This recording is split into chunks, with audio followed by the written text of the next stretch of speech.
Iniciamos este nuevo episodio de Hitos de la Historia. Hoy día en lo que nos convoca a hablar de libros, pero de poesía y de escritura también. Nuestro invitado de hoy es Yuri Soria Galvarro, que nació en 1968. Ustedes ya lo ven en pantalla o lo van a escuchar a través de nuestras plataformas de audio. Nació en Bolivia, vive en Puerto Montt y es autor de este libro que está acá. Ahí está, Bahía Tenóforo, que es un libro de poesía, de vivencias. Ahí también lo tiene Yuri, así que está ahí. De eso vamos a hablar hoy día, del proceso de escritura, del pensamiento de Yuri Soria Galvarro, a quien le damos la bienvenida y le agradecemos el tiempo. ¿Cómo estás? Bienvenido, gracias por aceptar la invitación. Muchas gracias, Armando. Encantado de estar acá conversando contigo y que nos vean más amigos. Bueno, es interesante, más allá de hablar del libro, obviamente, del que vamos a abordar, pero es interesante tu historia porque, bueno, tiene ya varios libros publicados, hay relatos también, pero tú eres, aparte de crear literariamente estos proyectos, eres fotógrafo y también buzo profesional. Cuéntame cómo ha sido tu periplo por lo largo de estos años, pensando en que eres de Cochabamba, si no me equivoco, ahora vives en el sur de Chile. ¿Cómo ha sido ese viaje, ese periplo Eh, por la zona sur austral de Latinoamérica? claro, eso ya es raro porque un buzo boliviano es bastante extraño. Hace poco un gran amigo, poeta también, Oscar Petrel, me llamó con urgencia, me dijo, ven, te voy a presentar a un amigo. Y era un salvavidas boliviano. Entonces él se tomó una foto con un buzo y un salvavidas boliviano, lo cual demuestra que los bolivianos estamos obsesionados con el mar.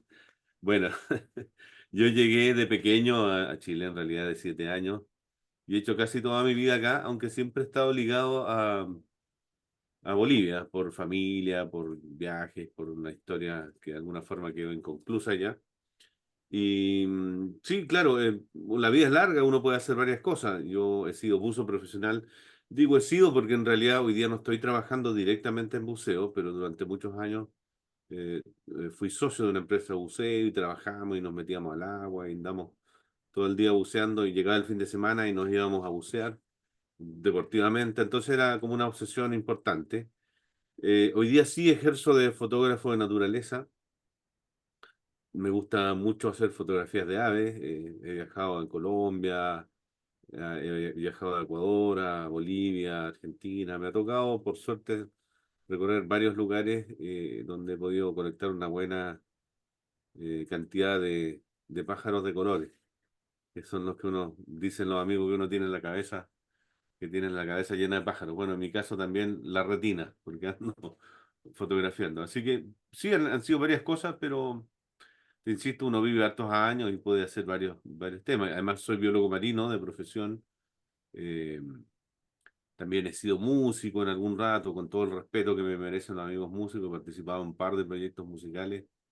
Y hoy día, bueno, incluso está un poco en suspenso, están medio colgados los instrumentos, pero estoy dedicado a la literatura, por cierto, y la fotografía de naturaleza.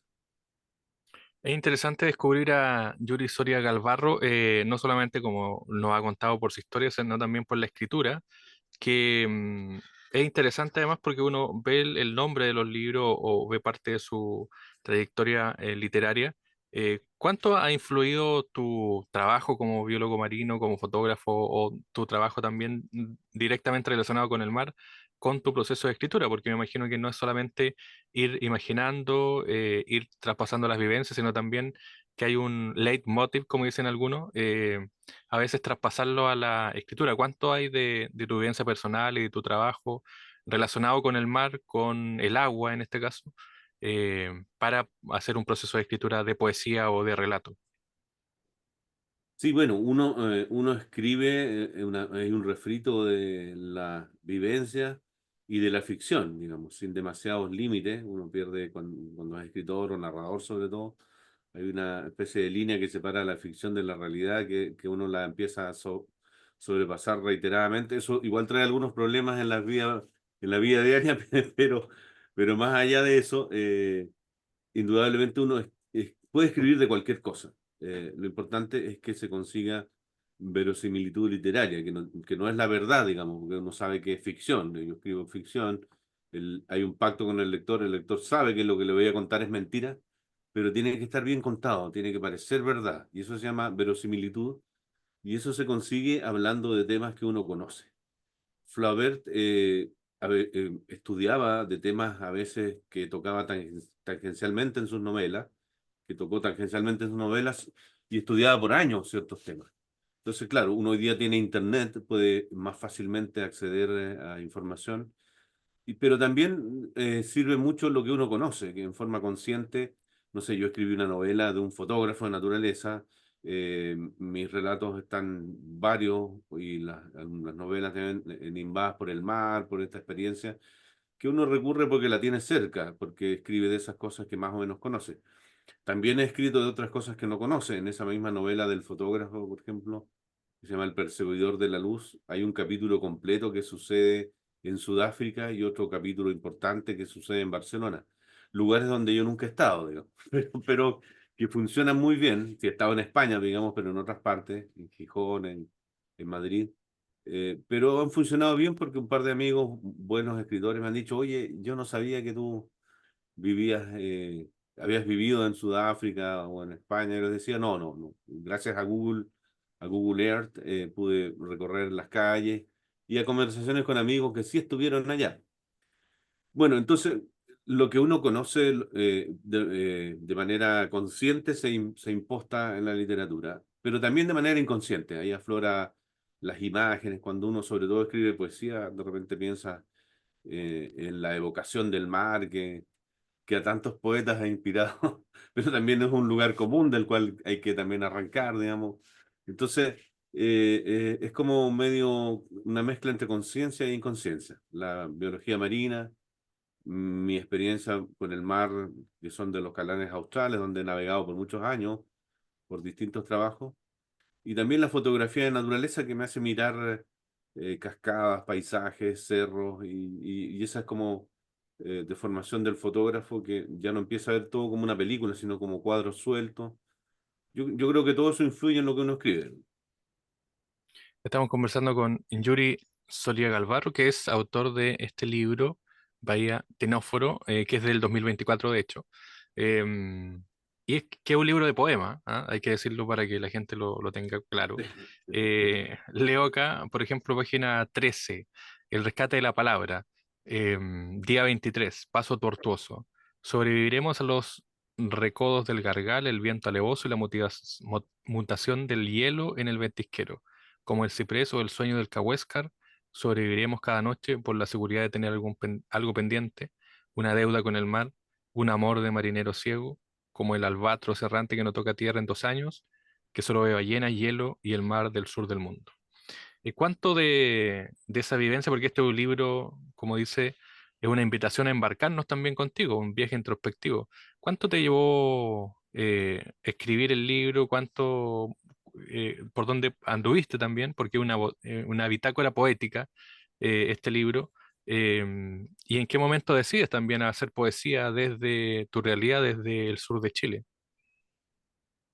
Claro, mira, ese texto, he tenido un par de entrevistas anteriores y justo han citado ese mismo texto.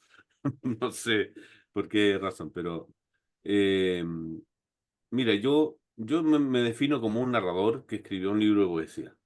Eh, este libro tiene su origen en que hace muchos años atrás yo tenía una especie de contradicción, de trauma, que aparte de los fantasmas, al escritor lo persiguen las contradicciones. Entonces mi contradicción era, decía, bueno, yo no estudié literatura, no estudié ninguna carrera relacionada con escribir como periodismo o literatura misma, por lo tanto, soy biólogo marino, entonces tenía como el trama que diablos pongo en la solapa de un libro, decía. Mucha, no sé, que me gusta escribir. Ni siquiera había estado en ese momento en un taller. Después estuve en un taller con Polidélano, otro con Pablo Azócar, que me marcaron, con quienes cultivé una amistad y con Pablo todavía la cultivo, que es quizás lo mejor que me quedó de eso. Pero en el fondo no tenía, digamos, no tenía, decía que, ¿qué le pongo en las portadas de los libros? Entonces por ahí dije en esa cosa medio irresponsable, podría ganarme algún concursito por aquí. Nada demasiado llamativo, porque cuando tienes muchos premios ya desconfías del escritor premiado, que también es una contradicción. Por cierto, con los años dice que hay escritores que se lo merecen, que los premios son una cosa, que no tiene que ver mucho con la calidad literaria, que a veces se juntan, que es maravilloso, y otras veces no tanto, y al final dan lo mismo. Pero ese tiempo entonces postulé, dije, voy a postular al concurso Fernando Santillán con un cuento. Yo tengo varios cuentos, estaría bueno que me quede finalista o algo así. Y resulta que el Fernando Santillán, un año es de cuento y otro año es de poesía. Y ese año era de poesía. Entonces dije, chuta, mal, no tengo nada. Y bueno, aprovechando el insomnio, empecé a escribir, a modificar algunos textos, armé un trabajo poético, qué sé yo, y lo envié, incluso me olvidé que lo había enviado, después como que no tenía, tenía muchas dudas al respecto. Y claro, me gané el concurso de poesía, y las dudas, lejos de disiparse, se aumentaron, digamos. Porque yo tengo muchos grandes amigos poetas que son muy buenos poetas, entonces todos esperaban con el ceño fruncido que este narrador que había escrito un libro de poesía, ¿de qué se trataba? Para analizarlo con seriedad.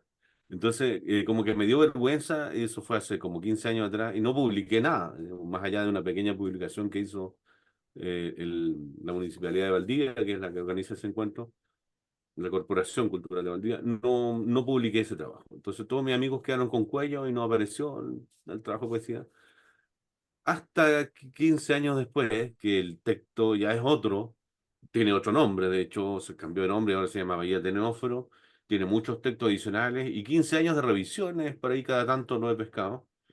Y se dio a raíz de que conocí a Rolando Martínez, el editor de Aparte, quien es fotógrafo de naturaleza, que nos hicimos amigos así, empezamos a hablar una tarde y ya éramos amigos de toda la vida, solo faltaba conocernos.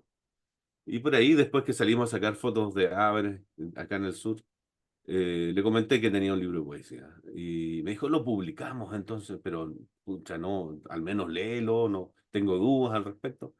Pasaron varios meses, en algún momento me recordó el tema, le envié el libro y lo publicó. Y ahí estamos hoy día con con el texto. Entonces yo he dicho que a lo mejor no, lo más probable, o quizás declaro que escribí este libro de poesía, pero no voy a volver a hacerlo, salvo que lo haga, porque uno no sabe al final si en algún momento salen otros textos.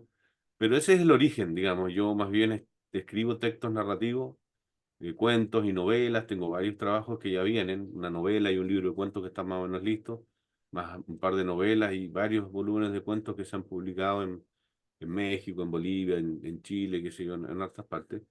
Entonces, y me pasa justamente con los textos narrativos que para mí es más fácil trabajar en ello. Yo me levanto una mañana, así como quien va a la oficina, y digo, voy a escribir, avanzar en mi novela o en mi libro de cuentos. Y avanzo, corrijo, escribo nuevas páginas, y sé que es como una línea de proceso, que pasará el tiempo y irá saliendo algo de la máquina de moler carne.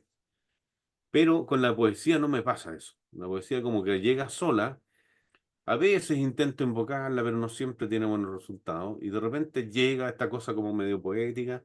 Y ahí es donde tomo nota, anoto, escribo algo. Pero cuando intento invocarla, la mayoría de las veces no me funciona. Entonces, eso ha hecho que la poesía ha tenido esa pausa, ese tiempo para irse escribiendo de a poco.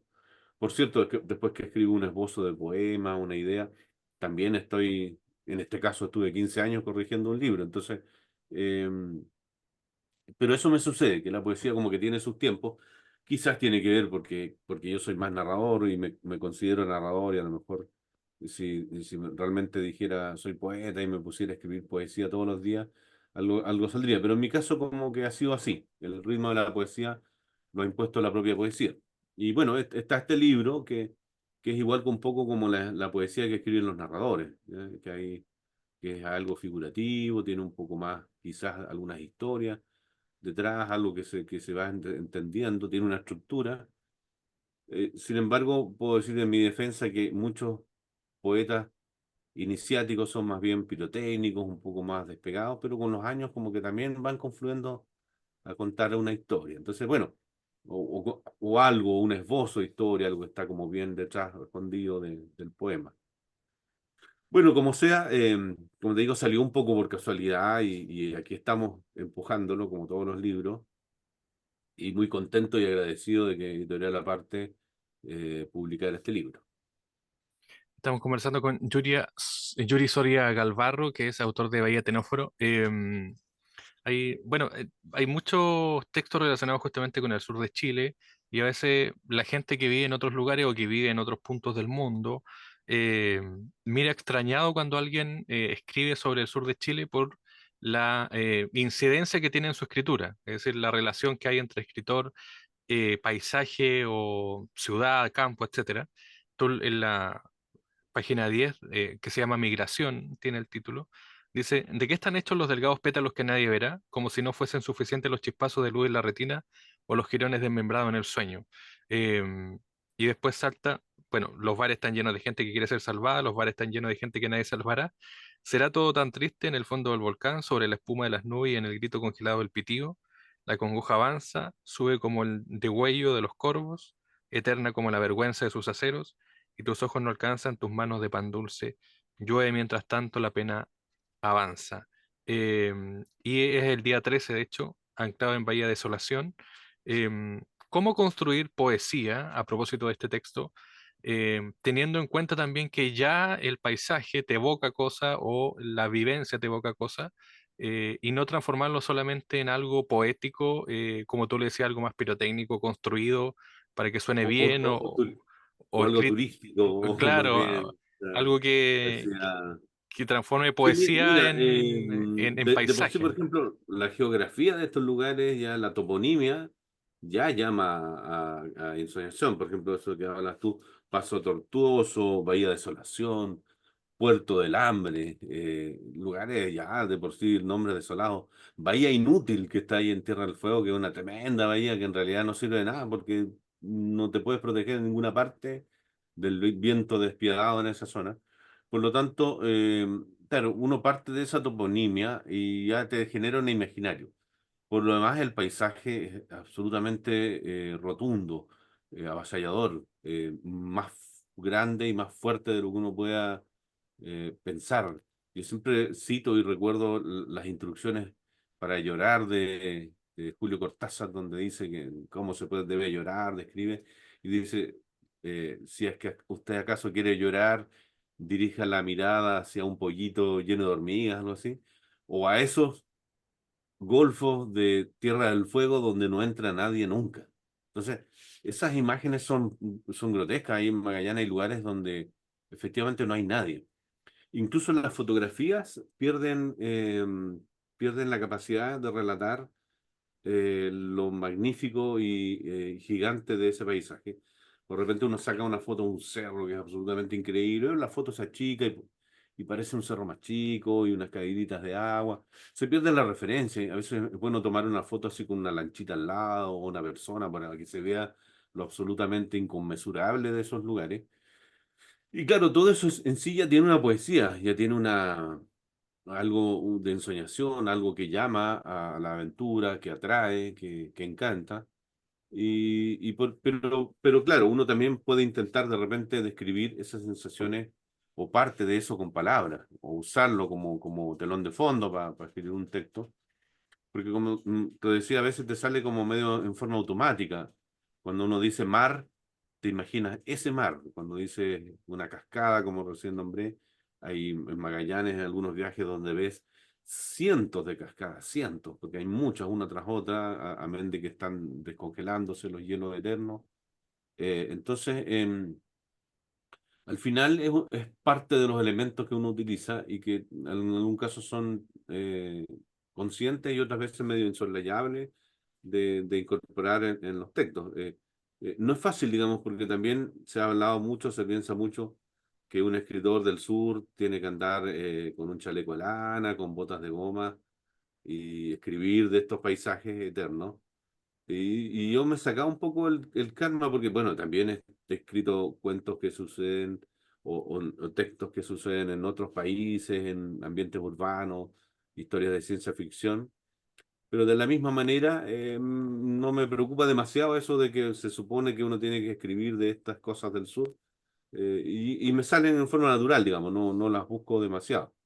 Al contrario, a veces estoy tratando de arrancar y buscar otros escenarios. pero siempre se cuela este olorcito azul, esta cosa media entre paisaje avasallador, salvaje y a la vez igual tiene un poco de amenazante, digamos. Hay lugares donde, bueno, ahora hemos visto este invierno terrible donde las temperaturas han llegado a 20, 30 grados bajo cero, se ha congelado el mar, y ese tipo de cosas, el viento, que es una cosa, pero que llega a botar un cóndor al agua, el viento, te tira un cóndor al agua. Es así de potente, digamos. Entonces, eh, bueno, eso está ahí en los textos poéticos, está en las novelas, está en los cuentos, y un poco, como digo, ya es sin preocuparme demasiado si eso es lo que uno debería escribir o no. Me sacaba un poco esos complejos. Te decía que el escritor está lleno de contradicciones, uno siempre se levanta con la... Imagínate, tienes que escribir una novela y tienes que estar convencido de que lo que tú escribes tiene algún valor, que es muy bueno para estar 4 o 5 años con el libro, y de la misma manera te levantas un día y agarras el texto y lo quieres tirar a la basura porque dices que nada sirve. Entonces es muy buena esas cosas, porque al final lo que va quedando en el medio es lo que funciona, porque uno tiene que ser muy crítico con los textos. A mí me pasó con la novela El perseguidor de la luz, que fue mi primera novela, que la escribí como 5 veces, fue un parto increíble. Después he escrito otra novela y creo que ya puedo hacerlo un poco más. Es una ilusión igual, pero iba a decir más fácil, pero al menos conozco algunas cosas que no deben, que me cortarían el camino. Entonces, con ese libro original quedé, pero ya que no quería saber más de él. Entonces, un día estaba haciendo aseo en la oficina y tenía una copia impresa y la boté a la basura con mucha rabia, así, "Ah, esto no quiero verlo más", pero con mucho también sentimiento, de mucha honestidad. Por favor, no me hablen más de esto. Y pasaron con esas cosas que nos pasan solo los escritores, unos 5 o 10 minutos, y me llamaron por teléfono avisando que me había ganado el premio Gabriela Mistral con esa novela que yo estaba mirando en la basura. Entonces, igual fue chistoso y emocionante, digamos, porque el que me hablaba le dije, ¿sabe qué? No le dije que estaba en la basura la novela, pero dijo, consiguió emocionarme.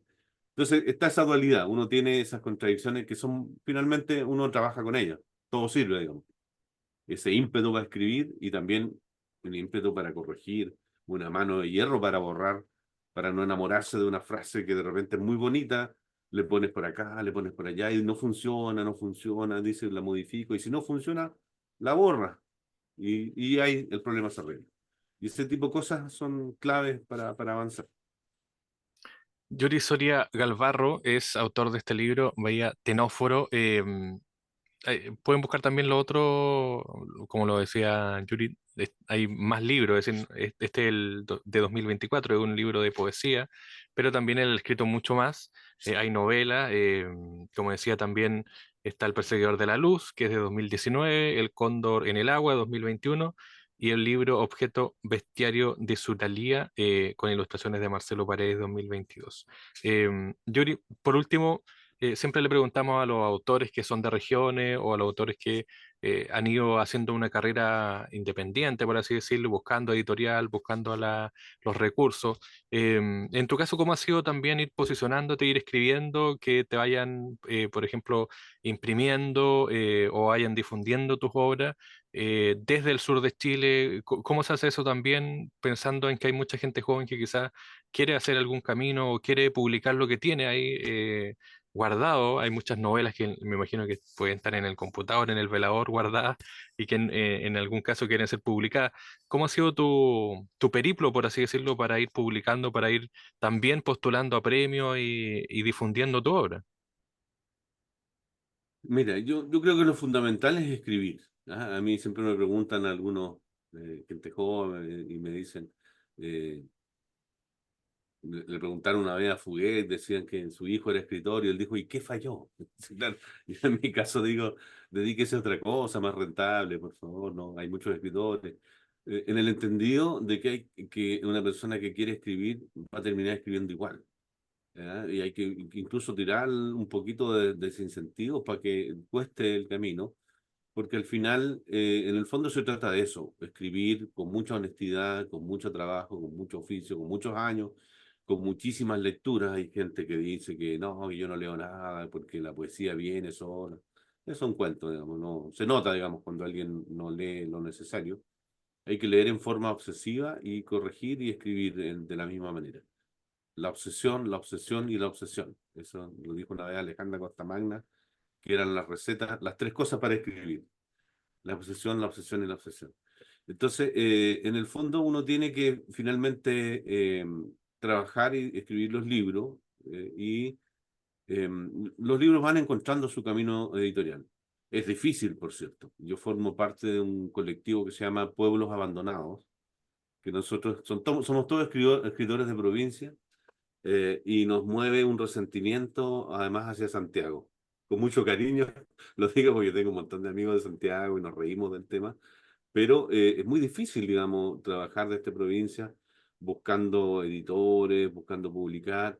Pero yo creo que siempre ha sido así, ¿ah? Yo leía, por ejemplo, esas biografías de Neruda, donde el tipo se autopublicaba sus libros, los versos del Capitán, probablemente el mejor libro de poesía del siglo XX. La primera edición la pagó él de su bolsillo con unos módicos 200 ejemplares, qué sé yo, que repartió en Europa y causó sensación. Entonces, al final el trabajo literario es eso, el central, y el resto van apareciendo caminos. Yo he tenido la suerte de encontrar editores en México que me han seguido publicando, en Bolivia también, y en Chile, simplemente editores en Chile, Nuevo Milenio en Bolivia y Ficticia en México, que son editoriales independientes, pero que hacen un buen trabajo, publican, además de mí, a otros autores buenos, en el caso mío no tanto, pero por lo menos tienen un buen catálogo y por tanto, en el fondo hay que hacer el trabajo seriamente. Yo mando libros más o menos listos al editor, no lo llamo todos los días para decir, hey, ¿qué pasa con mi novela, maldito? ¿Por qué no la has movido? ¿Dónde está el dinero? Cosas, yo entiendo que el negocio editorial es difícil, que casi siempre o muchas veces es a pérdida. Entonces, ya que me publiquen, yo me doy por bien pagado porque me invitan cada tanto a alguna feria. Ahora voy a ir a la Feria del Libro de Cochabamba, digamos, publicar una nueva edición del libro Bestiario de Suralia que hicimos con mi amigo pintor Marcelo Paredes, y también vamos a ir a la Feria de Guadalajara, también a presentar una edición mexicana de ese libro. Entonces, con eso yo me doy por bien pagado, viajar cada tanto y por ahí salen muy de vez en cuando un premiecito que te genera algunas lucas, algunos honorarios también por presentaciones o por libros en los cuales uno participa, y eso, y algunos derechos de autor, por cierto, que también son parte del proceso. Yo todo lo veo bienvenido, pero no cifro demasiadas esperanzas comerciales en el tema, sino digamos, como muchos otros escritores, incluso los que viven de la literatura, muchos de ellos viven de hacer clases o talleres de cosas anexas a la literatura. Y bueno, yo también vivo de otras cosas y muy respetable. También conozco otros escritores que viven en buena medida de sus derechos de autor, o en parte al menos, y todo funciona. Uno se va acomodando a lo que pueda en la medida que hay posibilidades de publicar. Y como digo, se van dando con el tiempo. Al principio uno como que está desesperado para los escritores jóvenes que quieren publicar, salir. Bueno, quizás es mejor que el libro se pula bien, que salga un libro ya más maduro. Y después van apareciendo alternativas. Hay proyectos, hay fondos del libro, hay editoriales que están apostando por gente joven, por catálogos nuevos. Uno tiene que ir encontrando con harto trabajo, paciencia y humildad las posibilidades de publicar, y después se van dando cosas. Así que bueno, eso es. Pero lo fundamental es escribir. Si te piden un cuento de determinado tema, uno lo puede escribir, pero a lo mejor ya lo tienes. ¿Ya? Si ya tienes un buen catálogo de cosas escritas. Y eso es, pues, escribir finalmente es porque a uno le gusta, y esa es la principal razón. Yo disfruto, me río a veces escribiendo en las noches, así como un loco, que te ríes, no te ríes solo, jajaja, de cosas que creo que tienen humor, a lo mejor no tienen tanto humor, pero al menos para mí lo tienen. Entonces, ese disfrute, esa emoción, igual cuando uno se emociona con un texto y llora con algo que le pasa a un personaje, ese tipo de cosas son el gusto por el cual uno escribe, digamos. Como decía mi buen amigo y maestro Polidélano, él decía que si no fuera gratis escribir, él pagaría por escribir, porque era un placer, digamos. Y eso yo creo que esa es la explicación de todo. Yuri Soria Galvarro es autor de este libro, Bahía Tenóforo, de editorial Aparte. Yuri, gracias por el tiempo, éxito también con esta nueva publicación y gracias también por comentarnos parte de tu trayectoria y de tu trabajo como escritor desde el sur de Chile, desde también la zona austral de América. Bueno, muchas gracias. Yo ahora creo que hablé demasiado, pero bueno, tú me diste la palabra. Un abrazo para todos, muchas gracias por la invitación y cuando quiera estamos ahí disponibles para conversar del libro.